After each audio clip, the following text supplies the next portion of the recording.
A very good morning to class 12th. Today we will be starting salt analysis. Salt analysis. As you know that your salt is made up of two types of anion. First is cation and second is anion. So you have to find out that which cation is present in that salt or which anion is present in that salt, which is given to you in the experiment. So first of all, you have to see the physical appearance of the salt. In the physical appearance, what you can check, physical examination. In physical examination, you can check the color of the salt, which is the first and very important point. First point, you can check color of the salt, and after that you can check the texture. The texture means that the salt can be of two types. One is your amorphous and one is your crystalline. And I hope you know the difference between the amorphous and crystalline type of salt. If not, then to identify that what is amorphous and crystalline, you can consider that amorphous is a kind of a powder and crystallines means crystals like sugar crystals and salt crystals. So the first point here only like that, like if you have if the appearance of the salt is like a powder, then it can be carbonate. CO3 minus can be present in that. Okay, so it may be true, it may not be true, but usually amorphous salt which is having a powder kind of thing, that is a carbonate only. So you can directly go for the carbonate test without wasting time. Okay, but there are some steps. The steps for doing the salt analysis. So you should always test anion first and then you can go for cations. Anion. So first we will do anion analysis today. In that, what you will do, you can take a pinch of salt, and then you can add dilute H2SO4 in it. After adding dilute H2SO4, there is a reason also that why we are adding dilute H2SO4. The first reason is that, like for example, if you will use HCl or HNO3, then the fumes of chlorine and nitrite, because in dilute HCl you have chlorine and in dilute HNO3 you have nitrate. These two fumes will interfere in the reactions of the salt fumes or the fume created by chlorine or nitrate. So that is why we will not use dilute HCl or dilute HNO3, but there is no fumes of sulfate, if you remember this thing. So that is why we can use dilute H2SO4. And one more reason is that dilute H2SO4 is having it's a low volatile compound. Volatility means that it will not evaporate so quickly, so it has low volatility. So when you will add a pinch of salt and a dilute H2SO4, four types of observations you can observe. First observation, it may be a brisk effervescence. Brisk effervescence can come. Second, it can be a brown gas. Third, it can be a rotten egg smell. And then it can be a pungent odor. Okay, so when you have brisk effervescence, then at that time a gas is evolving. The gas which is evolving is carbon dioxide. So it is indicating that carbonate may be present in that. And if the gas is of brown, that is nitrogen dioxide, so nitrite may be present in that. Nitrite. If it is of rotten egg smell, it means that H2S gas is present in that and sulfide ion is present. If the odor is pungent, then it will be of sulfide SO3 2 minus.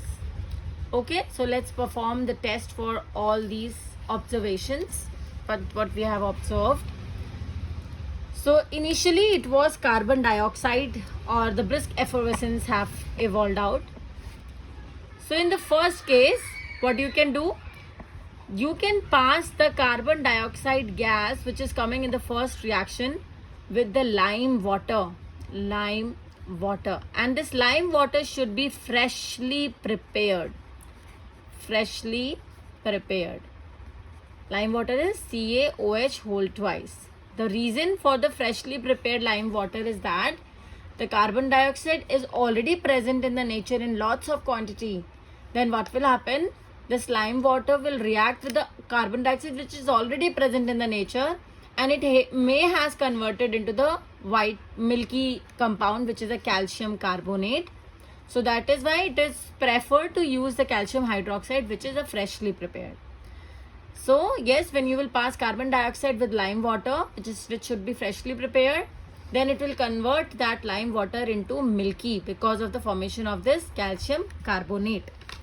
So when it will convert it into milky, it will confirm that carbonate is present. Carbonate is present, or you can write CO3 2 minus is confirmed. In the second case, when it was a brown gas, you can see a brown gas of nitrogen dioxide. What you can do, you can take that brown gas, that is a salt. You have taken a dilute H2SO4 and it was a brown gas.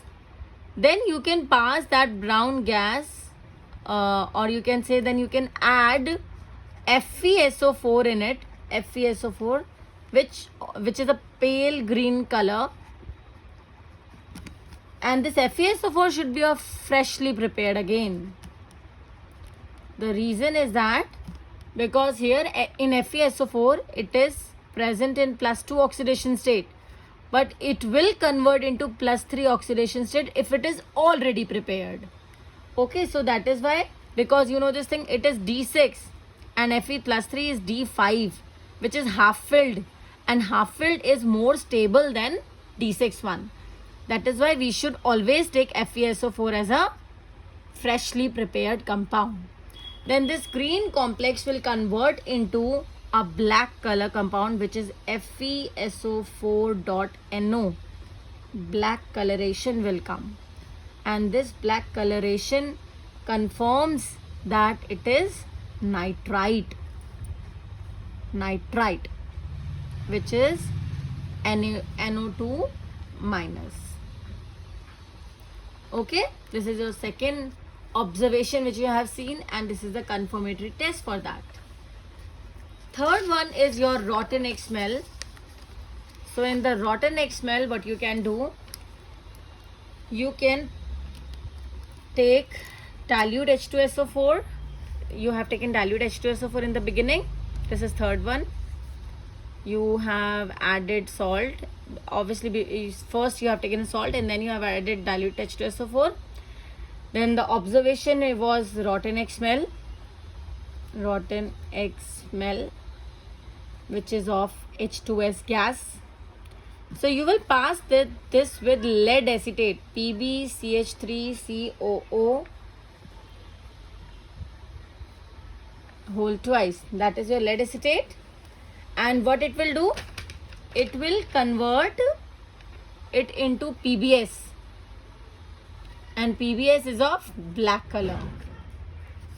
Okay, so PbS will give you the PbS which is forming here will confirm that S2 minus ion is present in that.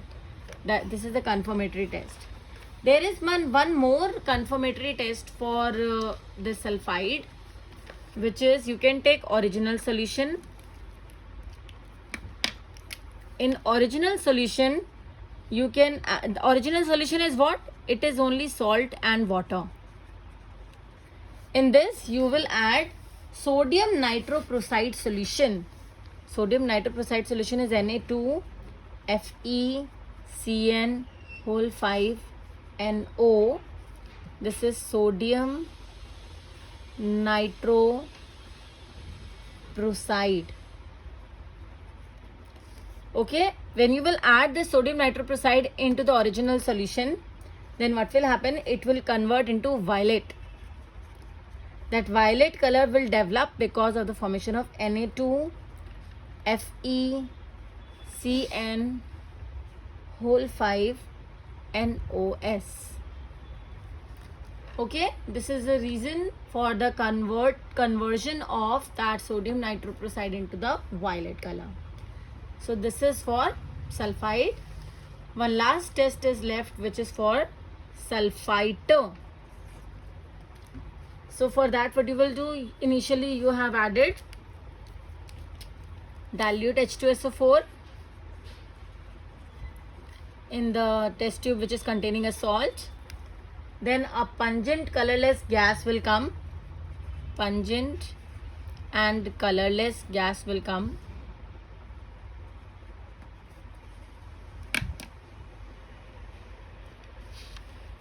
Then what will happen? This pungent colorless gas means that SO3 2- may be present in that.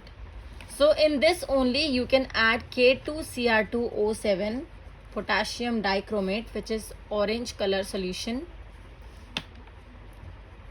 And when you will add it into this, it will convert into a green color compound, which is Cr2SO4 whole thrice. Okay, so this will confirm that it is sulfite, and this is of green color. Okay, one more test you can perform here is that you can take a original solution and then you can add BaCl2. Then it will convert into white PPT because of the formation of BaSO3, that is white. And when you will pass or add concentrated HCl in it, the white PPT will dissolve. White PPT will dissolve. Okay, but if this is sulfate, because the same test you can perform for sulfate as well. So till here it is same. But when you will add concentrated HCl in the case of sulfate, SO4 3-, then what will happen? It will, the white PPT which will form here will not dissolve. White PPT will not dissolve. This is the only difference between sulfate and sulfite. So with dilute H2SO4, you can find out 4 anions, that is CO3 2-, carbonate, nitrite, sulfide, sulfite. Okay, in our next video we will see about the test with concentrated H2SO4. Thank you.